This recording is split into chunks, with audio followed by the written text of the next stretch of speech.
So one of the biggest tips I can really give to anybody who's starting Tiny Tina's Wonderlands on March 25th is to definitely check out the purples that you have, whether it's weapons, spells, melee weapons, or your wards, just because a lot of them are absolutely S tier. It's kind of crazy that we finally have a Borderlands style game where purple items are able to sometimes outclass a legendary. Now, that's not to say that the legendaries are bad per se, but just the fact that purples have finally been brought up to this level that they're very acceptable to be used in endgame builds. I can immediately think of one spell where it's called the Arc Torrent. Essentially, you're going to hold down your spell to essentially activate it, and it's going to bring down a lightning bolt from the sky. It's got really high DPS, and I've been using it pretty consistently on my endgame Graveborn.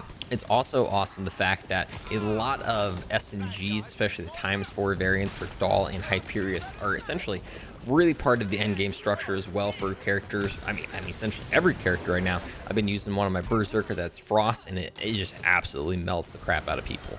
You might not notice as many purple melee weapons being used just because the gimmicks that are on the legendary ones are a lot better, but they still are incredibly viable to use. Overall, I just really enjoy the fact that purples are at the point where they're very comparable to legendaries, and that you're going to be seeing a lot more of those in in-game style builds.